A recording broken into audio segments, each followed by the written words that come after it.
Welcome to Mr. and Mrs. Wrestling. I'm Steve. And I'm Mare, and we're breaking down the world of pro wrestling. From the eyes of a smart fan. And a casual fan, and everyone in between. Whether you're a lifelong fan or just getting into it, you've got a ringside seat with us.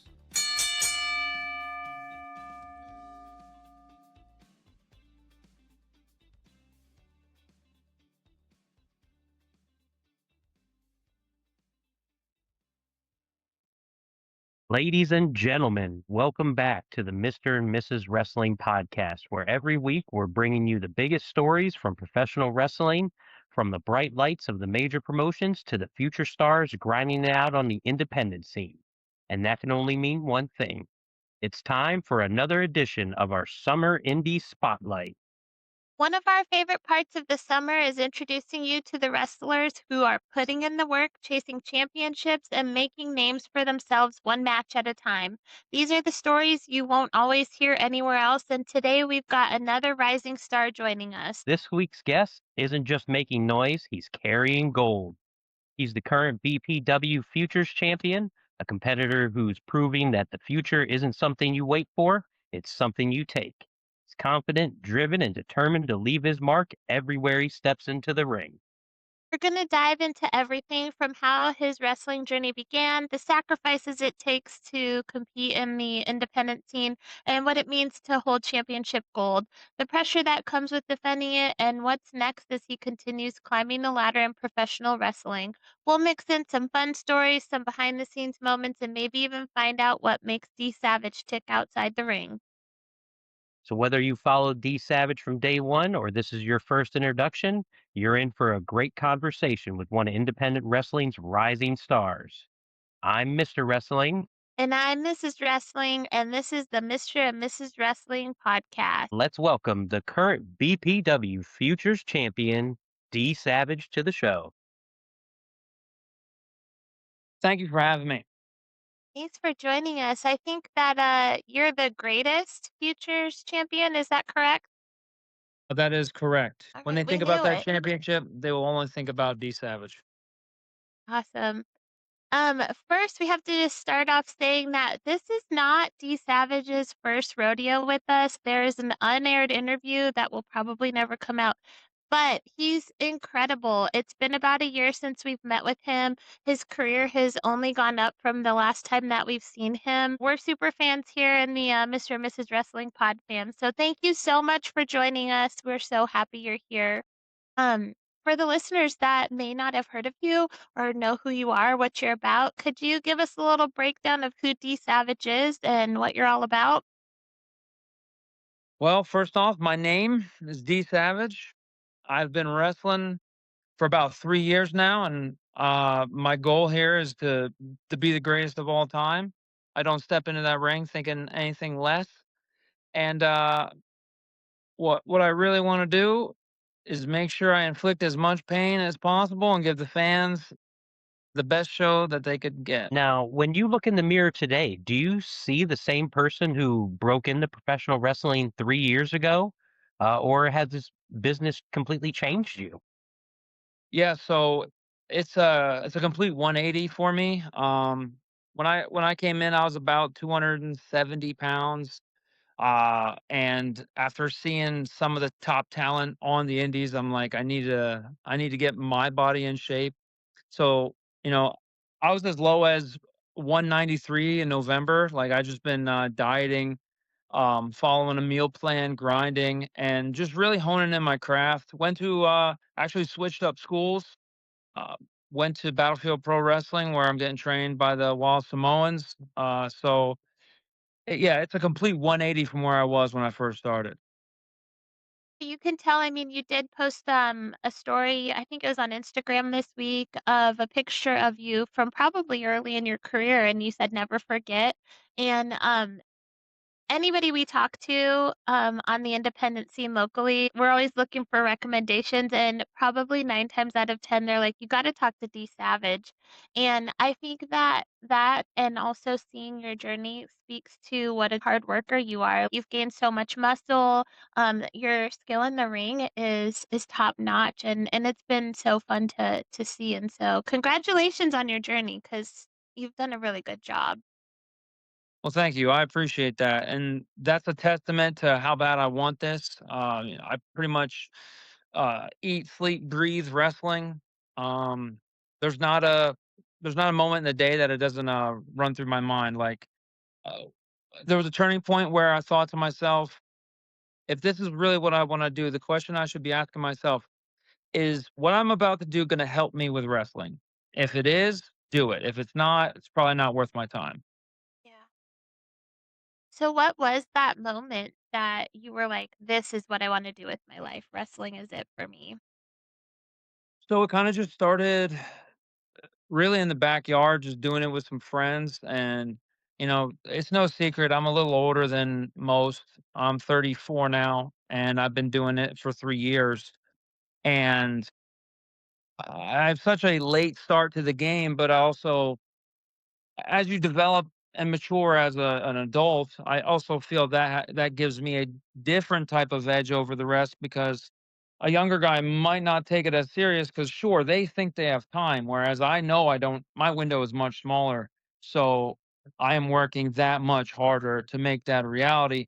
And that same picture that I posted with the belt and the never forget, and when I was a chungus, I made sure um, I was watching the rest of the card, and Lance Anawahi, one of the Wild Samoans, he was on that same card, and I got to meet him that day. I got to watch him work, and I really like respected how he carried himself.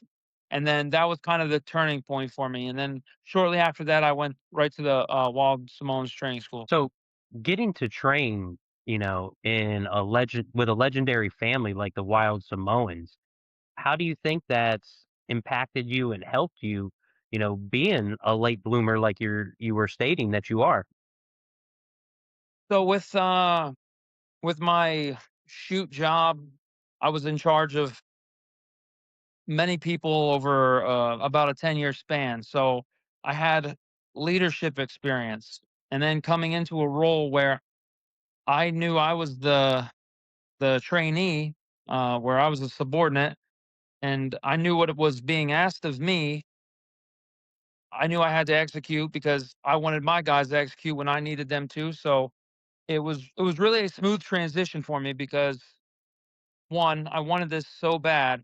And now that I had someone to show me the proper way, I knew that as long as I believed in him and keep putting in the work, that I was going to get something special out of it. What's the toughest lesson that you've learned so far working with the Wild Simones? Um, I would say this came from coach himself, Afa.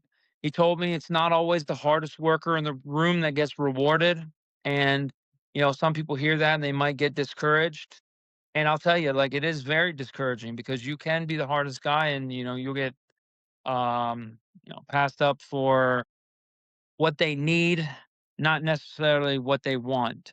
So you just gotta be mindful of that, be ready for when your time comes because your time will come.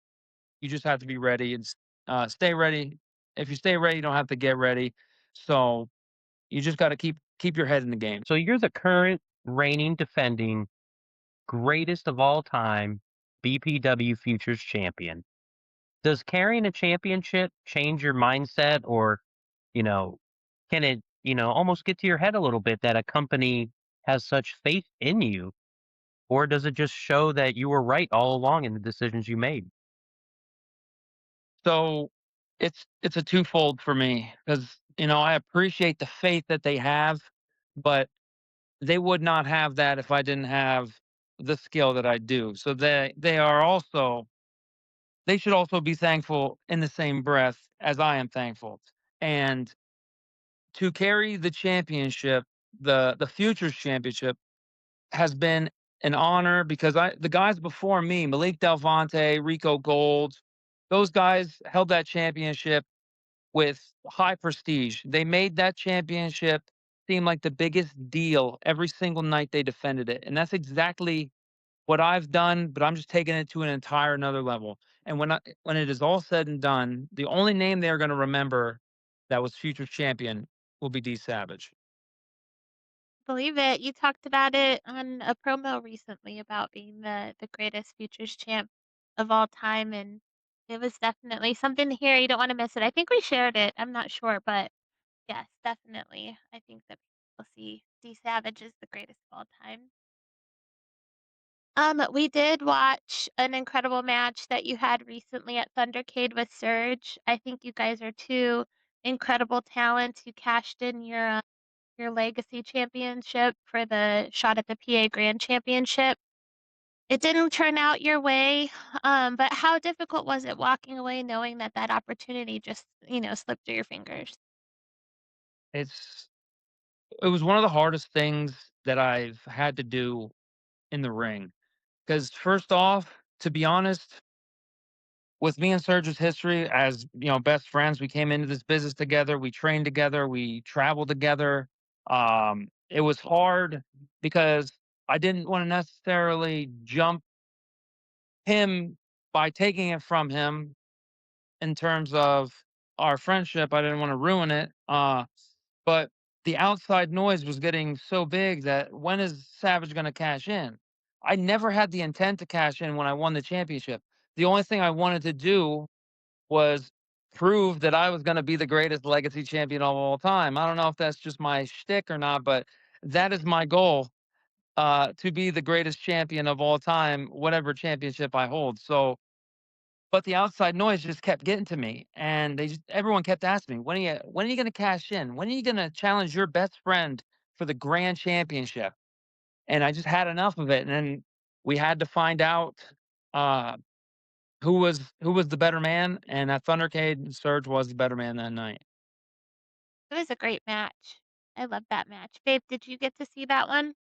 Yeah, it was fantastic. But I gotta know, looking back at it, would you have made that same decision again? Would you have let the people really get in your ear like that? Now that hindsight's 2020. Knowing how I am and just hearing it, because everyone was considering me number 2, when if you look at us up and down, we might he might have the edge in the eye test. When you look at him, he might look better, but as soon as that bell rings, the eye test is for me because I am now I know he beat me that night. But I'm not saying it was a fluke. He was a better man that night. But if you look at our bodies of work over the last year, I have beaten multiple grand champions. I've beaten AEW superstar Ace Austin. So, with that being said, I would not trade the opportunity to have that legacy championship back because I needed to find out where I was. I'm not taking this as a step back. It was exactly where I wanted to be. Sure, I would rather have the PA Grand Championship in my possession. I did not leave that scenario with nothing. I learned a lot that night, so I will take the knowledge that I gained from that match. We were there for your Ace Austin match, and another incredible match. What was that like, and how did it feel, to be in that spot? Being trusted with somebody who's, kind of maybe, he's in AEW. He's in a more national spotlight. So, what did that mean to you that they chose you for that opportunity? It's hard to describe because it means so much because obviously, like you said, he's in the national spotlight, and here I am just grinding on the independents. Like, sure, we all came from the independents, and then if you move on, you move on. But for them to trust me in that spot, it meant a lot. Uh, actually, I worked a show that Ace Austin had 3 years prior, almost to the date. So it was kind of like a full circle moment where I got to meet him. I got to be on one of his shows. I was watching him in the main event at his high school, and then 3 years later, here I am in the ring, on my home turf defending my legacy championship at the time against an AEW superstar. The feeling was surreal, and it just left me wanting more. Is winning the PA Grand Championship still on your, list of goals to accomplish? So, I guess we're gonna have breaking news here because I've not said this to anyone else. Month are we in? July, August, September, October. I have 3 more matches left on my contract at 814. And if I don't win the grand championship, I'm leaving. It'd be kind of silly if they didn't. They also have new management, new ownership recently, right? And so do you think it might be more within your grasp now that AC Norway's kind of out of the picture? Now I've been talking to Joey P. We had a little conversation that we're not going to air what was said in there. But all I know is as long as he holds up in his end of the bargain, I should be next in line since we have a brand new grand champion in Javen Myra, which that just happened last Saturday A heat wave? at Heatwave. We need a new number one contender. And unless we're just going to get Surge Myra 3, which would be 3 out of 4 months in a row, we need some fresh blood in there. And if there's a number one contender, it should be me. Because once you watch my match with Sam Beal, who was another phenomenal talent, he was on TNA. Uh, Once you see that match, and if I don't get named number one contender, there's gonna be some uproar next show. I can tell you that in Johnstown. Me and our daughter are going to be there. Good. It should be me and Javen Myra in the main event for the grand championship. And if it ain't, I'm gonna lose it. So one of our recent guests on the pod was the main character Rico Gold. When you hear that name, what comes to mind? Oh, Rico's my boy. I train with Rico. We share the trenches together. Uh, Rico's a hell of a talent. Um, he's been there for me through tough times when I'd had self doubt. I'm like, am I even good enough to do this? Like Rico's there to slap me, tell me, get your head out of your ass, Savage. You can do this. You're some of the best talent that I've seen. And Rico is some of the best talent that I've seen. He's so good on the mic. If I had to pick anybody to defend us against aliens, they're gonna blow up the earth, and we need someone to promo battle them. 100% Rico Gold. Rico Gold is that guy. He's that damn good. Had a sweet promo on Val Venus the other day. I loved it. Yeah, him and Val. I can't wait to see that. So, Rico carries himself like he's already the biggest star in the building, and you are going for the greatest of all time, and you're well on your way. He is your boy, but is there ever a time where it's like the ego is too much between the two of you, or is there room for both of you in the ring? Well, there's not room for both of us for sure. Very That's why explosive. we don't get to see much of each other in the ring. I think I've only wrestled him one time, and I owe him a stiff one right to the jaw for sure. So if Rico, if you're hearing this, you got one coming. Oh my God, I can't wait. You got a receipt coming. So you talk about getting in the ring with someone like Rico Gold, who you only shared the ring with once. Is there someone that you've been trying to get into the ring with that hasn't happened yet for whatever reason? Either there might be a little fear in there or just haven't gotten it booked. Well, I know I got at the beginning of the year, I dropped a list, had about 9 names on it. Couple of them are national talent, Jordan Oliver. Rico Gold wrestled him, fantastic match. There's another one, Bear Bronson. That's kind of like my next big want. He's still doing indie work, and if I get him, that'd be fantastic. But if I'm thinking more realistic, Junie Underwood is a fantastic wrestler. I would love to wrestle him, and I would love to run one back with two guys. RJ Carnage, he just came back from injury. Him and I have a pretty big history. Just over the last year, we wrestled, 3 times in 3 different promotions, and then JJ Smith, who also is another. He's like at the Rico Gold level. Like, I share the trenches with this guy, thick and thin, and he's another nose to the grindstone, hard worker, someone that I can look at, and he makes me better because I'm trying to match or one up what he's doing. Do you think in your journey so far that there's somebody in wrestling that made a mistake and overlooked you? I I don't believe so. I'm so young in the business with barely 3. It'll be 3 years in October, so it, and for the first like year and some change, I wasn't as serious. So as far as being overlooked, if we have this same question in a year and then I'm not somewhere, I don't know, different, I would say possibly. But as of right now, I don't believe I've been overlooked I just mean, because I'm it so young in the yeah, business. yeah. And I mean, in a year, where do you hope to be next? Well, in the year, I hope to be working bigger places like MLW, places like that. Something with a national following. ACW in Poughkeepsie, New York would be fantastic. I still assume I'm going to be at the Indies at this time next year. So just wrestling, bigger name talent. That's really what I want. So then I have that opportunity to get seen, and then I don't have to worry about being overlooked.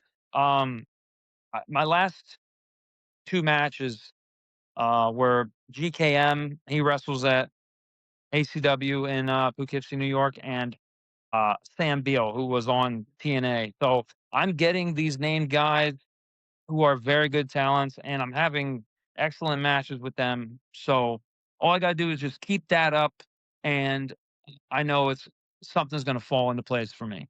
I got faith. So I got to know, you're talking about being locked in with diet, training, preparation. What's more dangerous, an angry D Savage or a focused D Savage? Well, I can tell you right now, it's a hungry D Savage because with the diet comes great hunger. I am hungry all the time, and 9% of the time, these people are asking me stupid questions, and I gotta, really hold up to my PR training, and I either don't answer them or I just give them a mean look because that's the biggest struggle. So in turn, I guess the hunger makes me angry. So do you go into your matches feeling hungry so you're like more hard hitting? Sometimes being in, I made this mistake last year where I was eating so little that I was getting kind of dizzy during the matches, and I've kind of adjusted this year. I don't know. I have this weird thing where I should be cutting in the winter so I look good in the summer and then bulk at the end of summer. But I always do it backwards. I always look better in the winter than I do the summer. And then it kind of low key pisses me off because I would like to go to the beach, take my shirt off and look good. But it's never the case. I always just time it wrong. And it just seems to be the cycle every year. So I would assume 2 months when I'm done cutting again, I'll probably bulk and then I'll cut and then I'll start the bulk at the beginning of summer because I try to do 3 month intervals. I try not to stay in a cut or a bulk for too long. I mean, it makes sense because I feel like your body gets used to certain things and then it's harder to do one or the other, like, and losing weight is hard in general, like figuring out what works for your body and then your body gets used to it. So you have to like shake it up a little bit. So totally understand. But I mean, speaking of shirt off, the last time we talked to you, your tattoo on your back wasn't finished, but you got that finished since then. We don't talk about tattoos a ton, but I have a ton of tattoos and I love them. Do you have any other big plans for any tattoos in the near future? Honestly, I hope to be done. Since my back is finished, that was like one of the worst experiences of my life. I don't know if you have a back tattoo, um, but I mean, damn near the entire top is all color, and it's since it's a sky, it's like, and it's the bomb going off in the middle with the sky being blue, and then the red from the bomb. It's just all just packed color, and it was we only did like hour and a half sessions, but they were the longest hour and a half sessions that I have ever experienced in my life. I Yeah. will I will never if I had to redo it again, I would not. I can tell you that. Yeah. But it does look sick now that it's finally finished. It looks so awesome. I feel like I don't have an area that was, like, super terrible, but, like, right around my armpit, like, I have some flowers that go almost all the way to my armpit, and that was probably the worst pain. She's like, "Why aren't you talking anymore?" I'm like, "I'm just trying not to die right now." I know that feeling. What was it like, taking back bumps with having a fresh back tattoo? Usually I get it done Tuesdays, and then I would take the week off from training. If I was wrestling Saturday, which thankfully only one of the times I was, because I was able to do the middle, pretty much the second half of this in 2 sessions because of, the buildings he knocked out really quick, and then there's a big gap, and then the all across the bottom. Uh, so by the time Saturday came around, I was able to work a show. I think I was in, like, an eight-man tag match or some stupid match like that where there's a billion guys, and I was like, "Guess what I ain't doing tonight? Bumping. We'll save them for next month." The other teams are like, "Get out the tacks." I was like, "If you're bumping me, I'll take a front bump, but don't be back bumping me."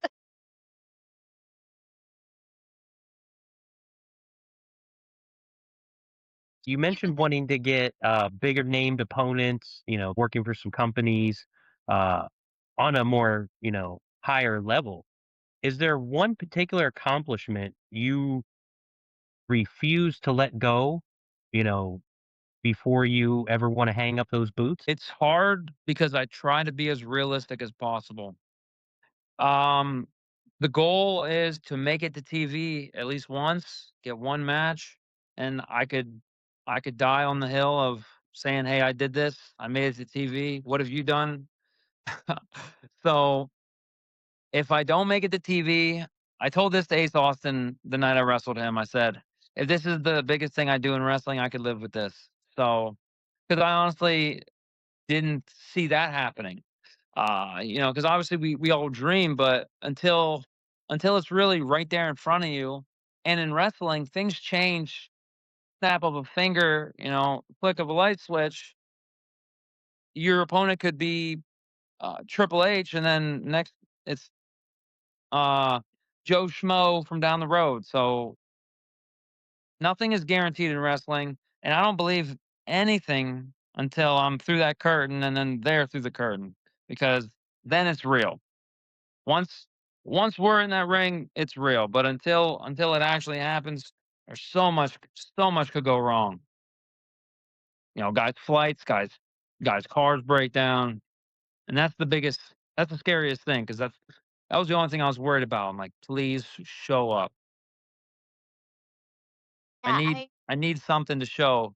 Like I needed that test. I needed the test. So we mentioned that match with Ace Austin and how monumental that was for you and how much it meant, you know, the fact that you were able to come out on top of a nationally seen star like that, that's got to boost the confidence like tenfold going into future matches. And that's precisely why I ended up cashing in the Legacy Championship. I said if I could do this, I could be grand champion. And even though in the back of my mind, I was like, I could give up this championship that I have literally put on the map, where I'm having people outside of 814 think that I am the heavyweight champion, but I'm not. I am just the legacy champion. The grand champion is is a completely different championship. That's how big I made the legacy championship feel to some of the outside people. Like they see me with it and they thought I was the heavyweight champion, which is a testament to me because that's exactly what I wanted to do. I wanted to make sure that everyone knew that that championship had purpose and that championship was important. And, they say the man makes the championship, but that was my first singles championship, and I will tell you, it takes both. You have to make the championship, and the championship can make you.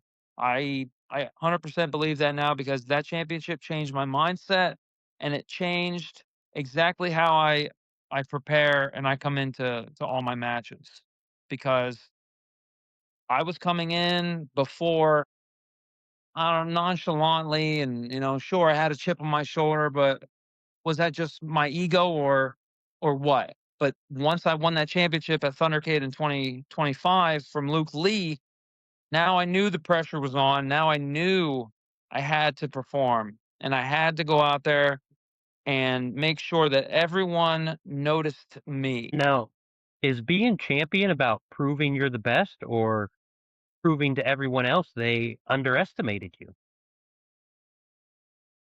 I think they kind of go hand in hand. Because before I won the Legacy Championship, Luke Lee obviously thought I wasn't too much to well, he wasn't thinking about me too much, but every month from November on, I was making sure he knew that I existed and that I wanted that championship. And then the fans started to recognize, okay, Savage is becoming a problem. But by the time it got to Luke wanting to take care of it, I had already ascended past what he was gonna be able to handle. So, in my mind, I was going out there to prove everyone wrong, and then Luke Lee found that out, firsthand. Not once, but 3 consecutive months, I had to beat Luke Lee. Right now, you're the greatest, BPW Futures Champion. You had that legacy championship. You're definitely on the uphill of your career. Like you're on your way every single day. Um, so it seems like people are probably watching your every move. Like, how much pressure are you under right now? Do you feel like? To me, the pressure is, pressure is privilege. If no one was watching me, no, that means no one cares. But as I continue to prove not only myself right, but them wrong. And then they just got to keep hoping that, someone's going to come along and beat me or something's going to happen to me, whether that be I get hurt and I got to drop the belt. They're going to be looking forward to the day that they can say that they were right. But until that time comes, I'm always right. And that I know that kills them inside. So to me, the pressure is nothing. I like it. Bring it on. The more pressure, the better. I want the main event spot. I want to be the guy that they bring in to other places to test their top guy. I want them to bring in top talent for me to show them why I am top talent. Let's hit some rapid fire questions. So, one word that describes D Savage. Hungry. That was the first word. I'm like, man, hungry. So, following up on that hunger, what what would be your ultimate post match meal? No diet, no nothing. You could go crazy for this one meal. Man, it really depends. If there's a Wawa, it'll be a chicken quesadilla or a chicken burrito, just because they're freaking so piping hot, and it's like they're so good. But if it's sheets, it's probably gonna be a chicken quesadilla because I really don't like to go off track too much.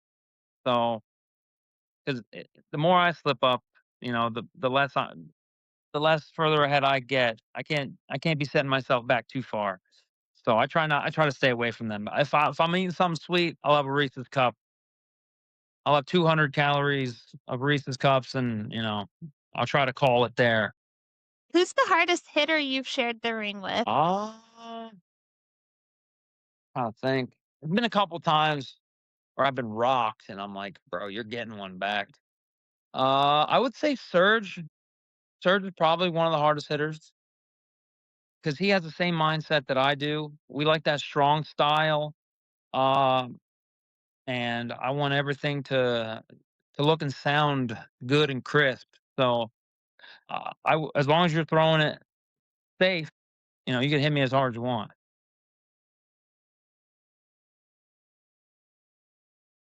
Who would be your dream opponent? If I could wrestle anybody, it'd be CM Punk. He's like one of my top 3. My top 3 are, John Cena, AJ Styles, and CM Punk, and I would love to wrestle CM Punk. I'd have to use a different finisher, but, uh, it would be CM Punk.